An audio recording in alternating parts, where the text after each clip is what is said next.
Funding for this edition of State of Affairs with Steve Adubato has been provided by Hackensack Meridian Health, the New Jersey Education Association, Berkeley College. Education prepares us to reach our dreams. Be inspired.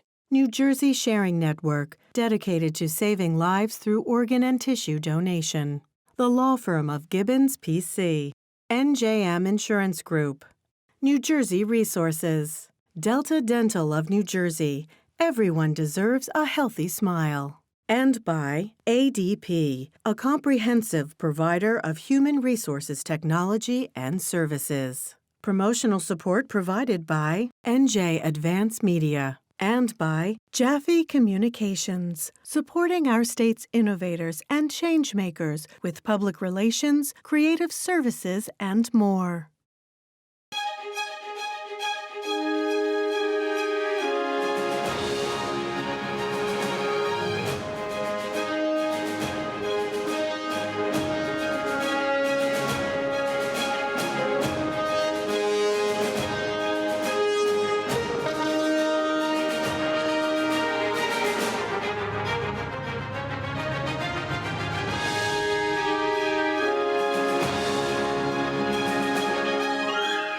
Hi, I'm Steve Adubato. It is our honor to be joined by the Honorable Christine Todd Whitman, who is the 50th governor of the great state of New Jersey. Good to see you, Governor. Good to see you again, Steve. Oh, so many things to talk about. Can we start nationally? Sure. How dangerous, in your view, because you've said it publicly, you've tweeted it, you've written about it, you've been on the air talking about it, how dangerous, in your view, not just as a Republican, but as an American, is President Trump's presidency to date? I think extremely dangerous. What he's doing is marshaling people's fears, focusing their hate on one or two groups, and then undermining people's confidence in the news media, in the courts. Anybody who opposes him in any way, shape, or form, even if it's based totally on the rule of law, he'll say, well, they're wrong. I'm right, they're wrong. And people are believing that, and it's going to take a long time to come back from it. How many people are believing it? Enough to keep a lot of Republicans scared of opposing him, because they're afraid that in their primaries, these are the people that are going to come out and vote, because, in fact, those in the center have done a lousy job of upholding that part of our responsibility. You know, sorry for interrupting, Governor. If you're listening on the audio side podcast, this is Governor Christine Todd Whitman, the 50th governor of the state of New Jersey. She had national titles as well, served in the Bush administration as the head of the EPA. Let me ask you this. One of the things about you that's always struck me is your civility, your sense in the spirit of the late Millicent Fenwick, who would disagree, but never do it disagreeably. Right. When you tweeted that, quote, Hitler has nothing on Trump, and then took that quote down, but then never said, I want to change the spirit of that tweet, I'm confused. Now, I put it up to be a shock value, to get people's attention. And then I took it down so we could engage in the further conversation. Why would I say something like that? Yeah, why? Look at what's happening. Look at the way, if you do some comparisons between the 1920s and 30s and the rhetoric then and the rhetoric we're hearing now, again, this idea of it's a certain group that's doing it all to you. You'll be all fine if we never have any Mexicans. It's really the Muslim. Any Muslim is terrible. Or is the bad. deep state. Or, yeah, exactly, the deep state. He's undermining confidence in everything. And he has said, don't believe what you see, don't believe what you hear, believe me. And that's the kind of thing that was going on back then, whether you take Hitler or Franco or Mussolini. I mean, it's a dictator. It's what he wants to be, I believe. He's already said if he wins a second term, he doesn't want to go away. It means that people want him, and he's going to stay. So he has no respect for the Constitution, no respect for the rule of law, no respect for the media, no respect for the courts. And that is really dangerous. When the public loses their confidence in the rule of law, we're in a very bad place. Governor, what kind of reaction have you gotten from most Republicans? You've been a loyal Republican your whole life. Right. Your father, a Republican leader in the state and nationally, we should let people know. How have most Republicans reacted to your very public, very negative comments about the president, the leader of the Republican Party nationally? Right. Oh, well, you know, there's some that take huge offense and say all the things you expect the real loyalists to take. But I've been actually amazed by, not amazed by, but it reaffirms something I believe, that the majority of people, that a great number of people are just as upset as I am, but they don't feel they can say things. And I've Why? had those kinds of people Why can't they say things. it?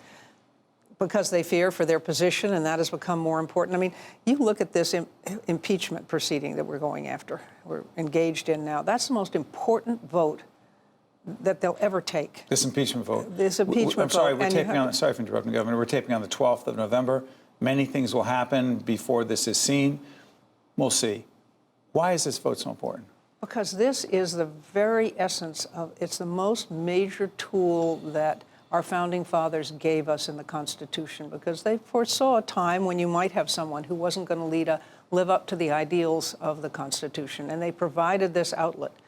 But for anybody to take it, you have got to step back and try. It's very hard to have an open mind, but you've got to listen to what's being said and balance. I mean, you have the president saying it was a perfect telephone call. The perfect telephone call to the president of Ukraine? Yes, to Zelensky. And that's a whole other story. It's an interesting word, perfect. Yes. I mean, nobody's perfect. Nothing's perfect. Not perfect telephone but it was perfect. call. But it was perfect. And, well, hyperbole is just a little great bit. In this administration. It's constant from the president. But the part of it is that when you see this kind of thing, you also have all these very respectable former military officers, career civil servants. I met with the ambassador when I was in Ukraine. I was in Ukraine the ambassador of Ukraine who left her job. No, the Miller. Miller. Okay. The current acting ambassador. And He's acting give ambassador. us a sense of character there. Absolutely straight shooter. I mean, somebody who's dedicated to the country. He's been in Ukraine before as the ambassador. He knows that country very well. He knows that there was terrible corruption before, but Zelensky was elected on going after that. He has taken steps. I mean, he's required that every member of his cabinet show their entire finances on the internet. This is in Ukraine. I'm curious about this. For those who argue in the Republican Party that this is just the Democrats, by the way, we don't know how things are going to play out. Right. This is a bigger picture discussion, regardless of what happens in the House. Ultimately, the Senate will vote. There'll be a trial, if you will, if things move forward in that direction. To the Democrats who say, you know, this is nothing more than, for the Republicans who say this is the Democrats who are just upset about 2016. They were convinced that Hillary Clinton was going to win. Mm-hmm. She didn't win, and now they're trying to negate the will of the people, you say? Oh, I say, first of all, he's minority president. We don't know that. But he won the president legitimately through the Electoral College. I think that is a mistake that the Democrats made from the get-go to say we're going to get him out right away. Stand back, let him be president. I mean, first of all, I don't know how you felt about his inaugural speech. That was the most depressing speech I think I have ever heard on a presidential inaugural. The world was coming to an end. There were riots in all our streets. People were being shot every other day. I mean, it was Why do you think he talks really like that? Because that goes to the heart of what the people who are scared, who don't feel they're making progress, who don't feel that they're getting what they're working for, they want to hear someone tell them this is why it is. And he's speaking up for them. But, Governor, to some of my friends, and you have friends as well, who will say, you know what, I may not like the way Trump speaks. I don't particularly love his demeanor. I wouldn't speak like that, they'll often say. But, you know, as we speak, economy's going well, stock market's going strong, my family's better. Then he talks about the black unemployment rate, the president does. Mm-hmm. It's lower than ever. The Hispanic unemployment rate, lower than ever. It's about the economy. Forget these other things. It's not about what he says, it's what he does, you say? Well, I say, yes, the economy is good in some parts, not as good for others. I've talked to a number of people that are not getting much better, and they're working 2 jobs or 3 jobs to stay in the same place. Ask the farmers in the Midwest about the trade embargoes with China.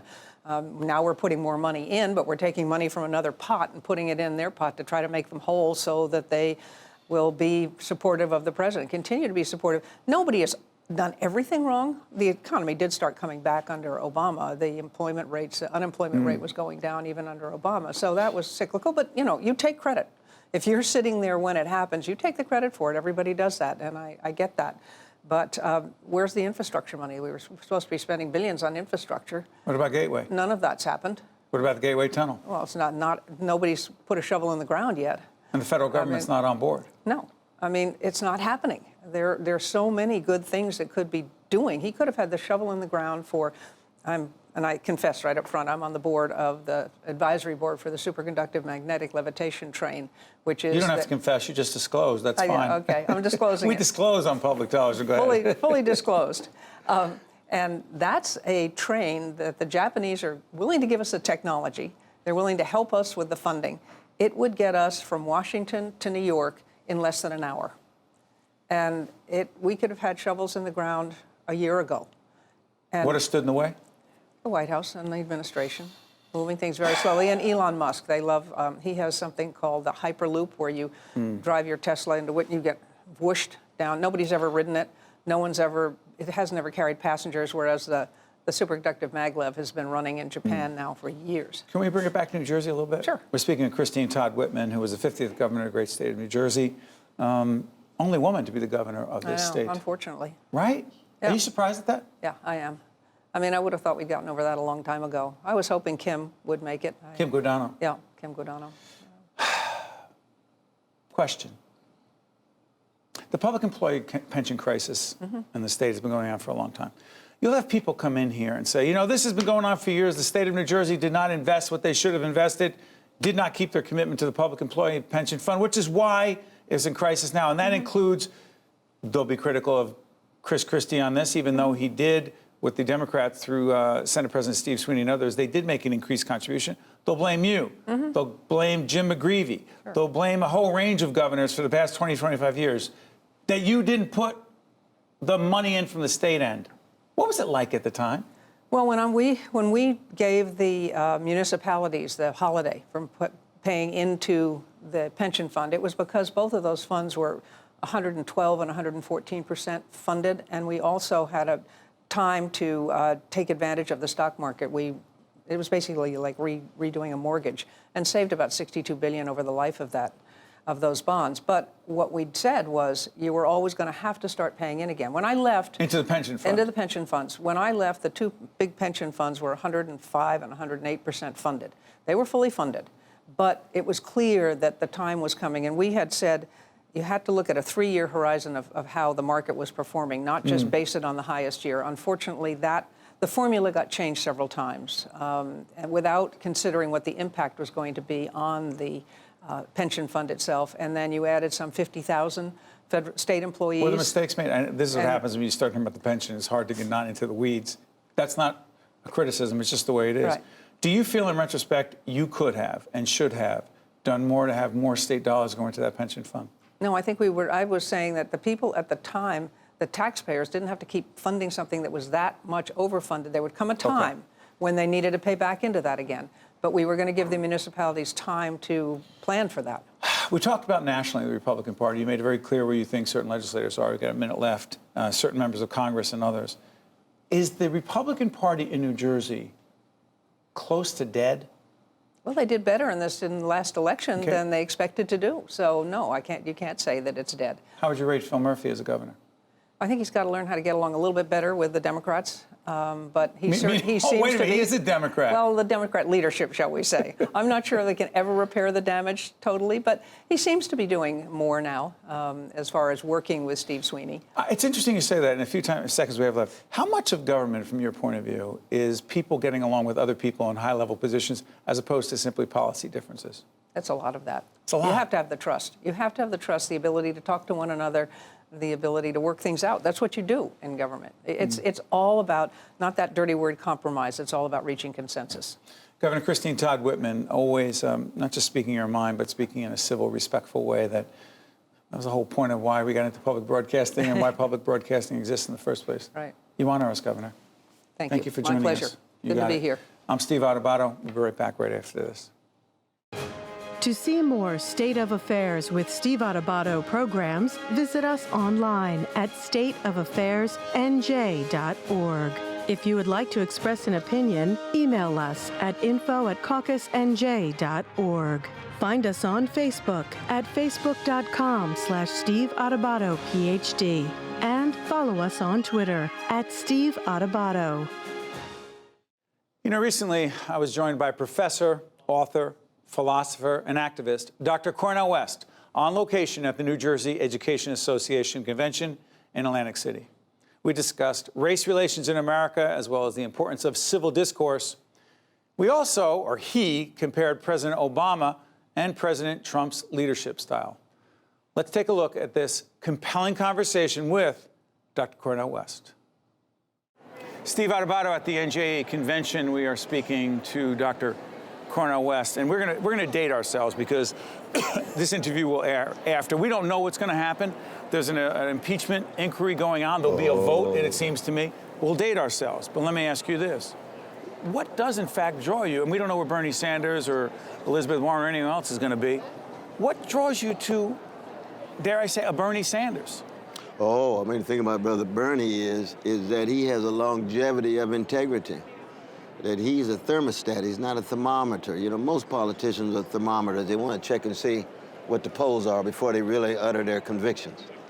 Whereas a thermostat shapes the climate of opinion, it doesn't just reflect it. He's been a thermostat for 40 years.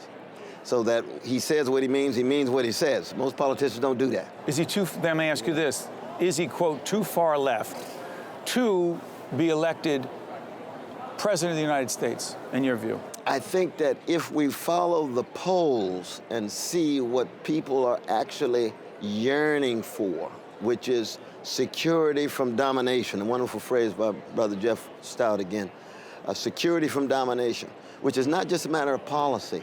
They want to live a life of decency and dignity, and they want to get some distance from the insecurity, economic, political, and so forth.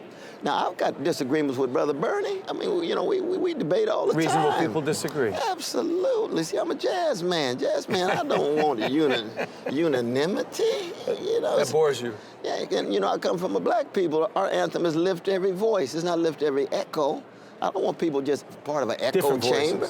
voices. You got your voice. Your voice is like your fingerprint. My voice like my fingerprint. Unique. We unique, singular. We raising. We bouncing off against one another. But for Bernie, it's a question of integrity. It's hard to find politicians these days. Okay, so I'm going to bring up another name. Genuine integrity. I'm sorry for interrupting. We're Yes, listening to no. Dr. Cornel West. I'm going to ask you this because you have, along with some others, but you've been a leader, not just in the African American community, but in this country, talking about President Obama.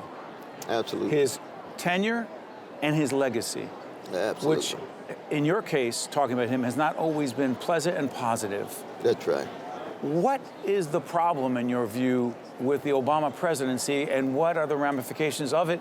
Loaded question. And what the heck does it have anything to do with Donald Trump being president now? I know I just asked, Well, I broke the rule, I asked three questions at once, but go ahead. But that third question about the backlash, there is an element of real believe that? backlash. Oh yeah, there's no doubt about that. We're talking about a slice of our fellow citizens, not vast majority, but a slice of our fellow citizens. Enough to make a difference. That's right, Absolutely. in key states, but go ahead. In key states too. But no, you see, my dear brother Barack Obama, he and I started very closely together. I supported him in 2008, supported him in 2012, actually. In Chicago. The 65 events in 2008, no, all around the country. We started in Iowa and ended up in Ohio the night before.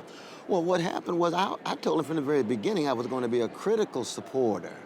You see, because, you see, my calling in my lane is to try to tell the truth and be free. A politician's lane is not to tell the truth and be free, it's to get elected. So when we first met, I told him, I said, what is your relation to the legacy of Martin Luther King Jr. and Ella Baker, right? That has to do with poverty.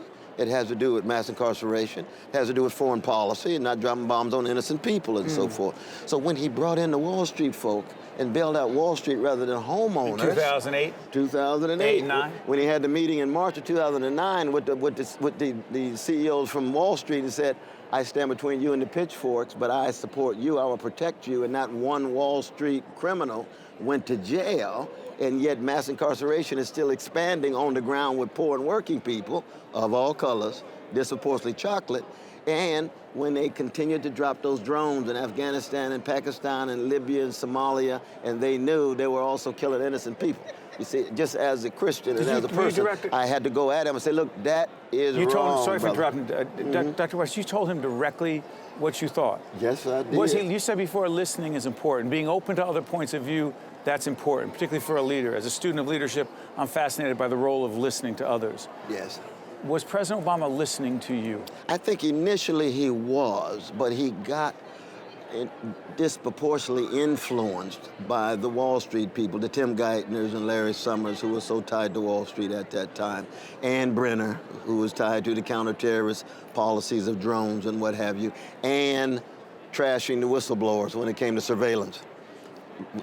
Manny, Snowden, and so forth. So I had to be true to my own calling, which is to tell the truth, no matter what color the president is. And him being black, you don't even sit there and go, at no point do you say, you know what, our first African-American president, incredible historical significance, let me back off a little bit. You don't think to yourself, a second? Well, no, what I did was I always salute his unprecedented symbolic significance as the first black president. That's an indictment of white supremacist ideology and practice. I always give him credit. I love his brilliance. I love his poise. We miss that now with Trump, no doubt about that. But when it comes to Wall Street allowing the unaccountability, back to our issue again, when it comes to drones, when it comes to surveillance, and it took him too long for me to talk about the new Jim Crow. It took him 7 years before he had any moves against the mass incarceration system. Whereas when it comes to our poor and working people, you got to hit that head on, just like you got to hit the schools. Do you think he ducked it? Let me ask you this. And he ducked it for political reasons. Do you think, okay, let me. Strategy. So you think if he did that too early on, you think he thought, listen, we're doing a lot of, trying to figure out what's up, that if he had done that, that there were too many white Americans who said, wait a minute, hold on. Is that right? I think so. I think it's not just him, but that's how politicians think. They've got to be very calculating in terms of what they do and what they say. That? I can respect that within the context if, in fact, it's still moving in the right direction. But my calling is not to be strategic. We're in different lanes. You see, we got different lanes. My calling is to try to be a truth teller and a witness bearer and pursue truth given my own failures and faults. Not to win. It's not, well, I want to win in terms of making sure the issues are visible and the people's humanity are accessed. That's winning. That's a certain kind of winning. We'll go back, because the last part of the question I asked is, what do you think President Obama's presidency, Barack Obama's presidency, had anything to do, if at all, Dr. West, with Donald Trump being elected president? No, I think that there was a slice of our fellow citizens who got the impression that black people were running things and they didn't want to be in a situation where black leadership was dictating their destiny. Now, the irony was Obama's leadership was tied to Wall Street, tied to military-industrial complex. Pretty white. He didn't say too much about race. Remember, he wouldn't say too much about race. And I would say over and over again, I'm not talking about race just in terms of skin pigmentation. Race is about integrity, honesty, decency, generosity, and the humanity of people who have been hated and dominated. I would say exactly the same thing if we had a black supremacist civilization and white brothers and sisters have been enslaved for 400 years, or enslaved for 244 years, Jim Crow for 100 years, and you got white bodies hanging from trees where you had black fight, then you got to be in solidarity with the white brothers, because it's a moral and spiritual issue. By the way, as Dr. West talks about this, do yourself a favor, go on our PBS website, Dr. Gates. This is very important work. Henry Louis Gates, really important work talking about the lynchings that went on in our country after the Civil War, and the museum that is dedicated to telling that part of the story. That's Brian Stevenson. That's tremendous. Yeah, that's brother Brian down in Montgomery. I saw that interview. Let me ask you this in a couple minutes we have. When it comes to race and our ability to talk to each other, yes, openly, honestly, with respect, as opposed to who are you with, Trump or not? Right. Are you here or are you here? Right. But I'm not saying Trump is all about race. What I'm asking is, how hopeful are you, Dr. West, that we moving forward can have meaningful, respectful dialogue without all the vitriol and hate? Loaded question, I know, as we finish up. No, the thing is, we've got to first begin with ourselves. Are we willing to make sure we revel in the humanity of other people even when we disagree with them? To give them the benefit of being right or wrong, recognizing we can be right or wrong, and then pursue the dialogue together. As opposed to demonizing them, they must be bad people if they don't agree with me. That's right. No, that's not, and that's just not true, because all of us have various kind of blindnesses. All of us have various kind of shortcomings and myopia. And to the degree to which we think we're pure is a degree to which we're just reproducing the myth of America ourselves. We're so innocent. So you got a lot of liberal self-righteousness out there. Liberal self-righteousness. Oh, yeah, they look down on the working people, look down on conservative people, think that somehow they've got access to a truth, and these folk are just ignorant. That's innocence, too. We were criticizing the innocence at the beginning. All of us have failures. Try again, fail better, as Samuel Beckett. Try again, fail better. All of us have certain elements of failure built inside of who we are. The question is, can we access the best of who we are? Because all of us have some real potential. But I tell you what, you still sound optimistic to me. Well, I'm full of hope, not optimism. I'm a prisoner of hope, but not optimism. Real quick, what's the difference? Hope means you're going to keep moving regardless of what the circumstances are. No matter what the evidence is, you keep loving, you keep fighting for justice. Optimism means, what does the evidence look like? Does it look like it You're not even looking for evidence. You're just not hopeful. looking for evidence. That's exactly right.